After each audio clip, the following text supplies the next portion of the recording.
Every manga has a protagonist. Sometimes he's great, sometimes he's weak, but there's always one thing that can make him overpowered. Cheating skills. The guys who made him so powerful did not put the cheats in the plot, but rather in his own skills. And is that what cheats are for? Which manga has MC with the best cheating skill to become overpowered? Let's find out. I've always thought about this for a while, if someone that can actually cheat in order to rise up so fast. The following are the list of manhwas which have characters that can do so, but not all of them are pure overpowered. Looking for a good and a funny manhwa or manga? Well, in this video, I'll be listing about 10, and I mean the top 10 manhwas, where the protagonist has a cheating skill which makes him OP.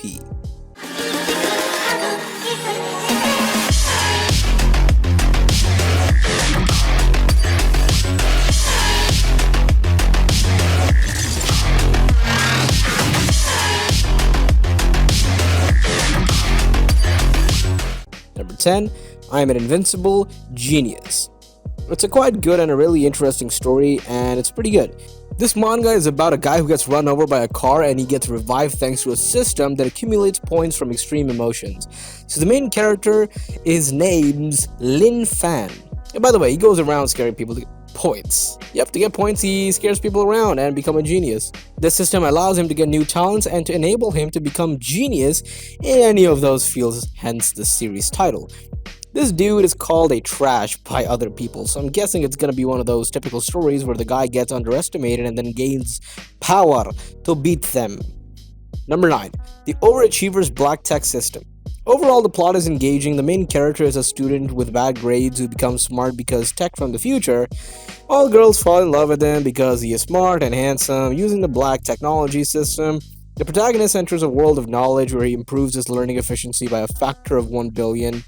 He becomes the smartest human in existence and gets rich using his super brain, and experiences the loneliness of being a leader. Give it a try. Number 8. Dungeons and Artifacts. It's about an explorer of dungeons who is aiming at getting his revenge against the prince who betrayed him in a dungeon. The story develops quite well and the pacing is also good. The characters are also well written.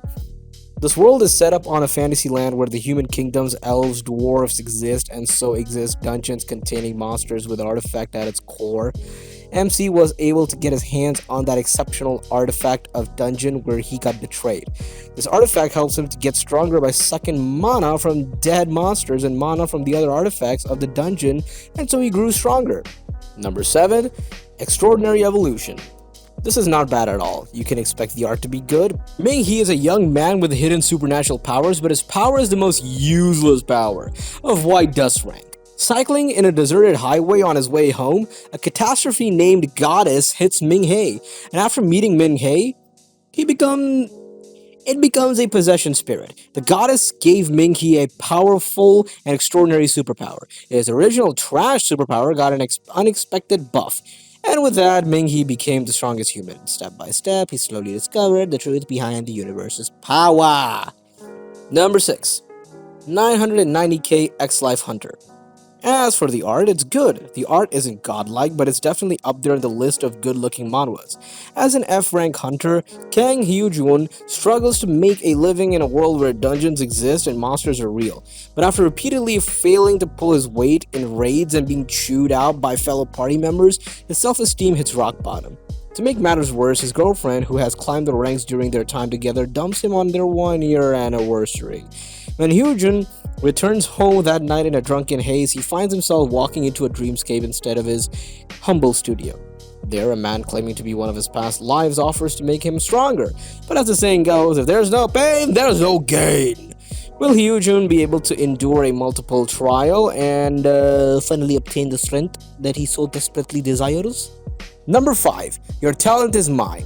The young man Ye Tian obtains the ability to copy the talents of others and now fights against the heavens to change his fate. He struggles to survive and protect his sister from the apocalypse of an alien beast invasion. In order to become stronger, he begins to explore the unknown world and gradually reveals the secret behind the invasion of the alien dimensions. He basically becomes OP within the second character. It doesn't give him time for any character development. It's just like, oh yeah, he became an awakened one. It's just a fast-paced manhwa, but the MC is OP. Number 4. Murim Login. Overall, the plot is engaging and the characters are badass and the artwork is beautiful.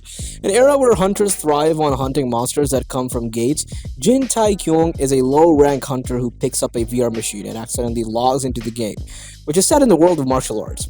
After many ups and downs, Tai-kyung is able to escape this world. The strength and skills which he received in the Mirim were able to be carried over back to the real world. This allows him to continue making a living as a hunter, but he decides to return back to the world of Murim, out of care for his NPC friends. It's an interesting mix between solo leveling and a cultivation manga, and it makes it unique. Number 3. Triple S Class Suicide Hunter. It was entertaining. If you're just looking for a story with good art, this is a must-read.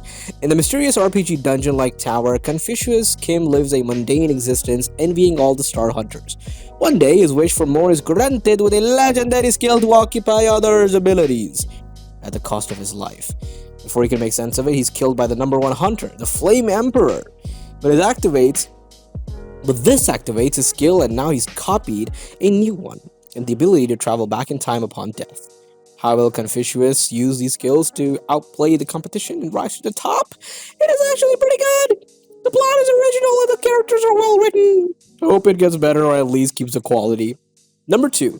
Limit Breaker. This manga is so good. Due to an unknown error, Kim Kibong was trapped in the awakening test for 3,000 years. In the real world, 10 years have passed and it is overrun by monsters and dungeons. The battle now begins for Kim Kibong, who returned with the max level, to restore the world back to the way it was. The art is good, but what's up with the pacing? Too fast, too soon. It's like a guy hitting on you and he goes too fast. That's the feeling this story leaves. OPMC's character is nice and enjoyable, but underdeveloped. You don't get to care for him or his family since everything is happening too fast. His relationships could have potential, but don't get developed. The plot has potential, but isn't developed. Very fun read, and I recommend it to anyone who likes the OPMC. Number 1. Solo Leveling. This is one of the best mangas with a weak MC and where he gets, the powers and he becomes OP. It is by far my favorite manga, and you guys have seen this one on the channel before. Yeah, you guys are... Okay, you know what? Repeat after me. In this genre that I've ever read, this manga is the definition of a perfect masterpiece. Solo Leveling is a manga with the leveling aspect similar to the Gamer or Shield Hero, where we follow the breathtaking journeys Sung Jin-woo, who is at the weakest among all the hunters, E-rank, fighting his way through many life and death experiences and hardships. The art is just amazing. It's a 10 out of 10 for me. This whole thing is a 10 out of 10 for me. Oh my god, I love it so much. It's perfect, 10 out of 10. You can tell the artists and creators put all their heart into this manga, and it's just fantastic.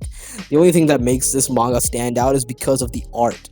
The art is so amazing and it blinds people from recognizing that it's a very repetitive and bland story. But I'm biased, so I love it. Also, the high praises towards this manga is probably from how satisfying it is to see him become OP and fight all the battles. That is all for today. Hope you enjoyed the video, and if you did, then give it a like and share it with your friends and family. And share it and subscribe, of course, for more Top 10. Stay safe and take care. My name is Zidak Khan, and I am the best narrator in town. I'm not even kidding. I can go from, "Hey, how you doing?" to, "Hey, how you doing?" Doesn't take me a second now, does it? See you next time, folks.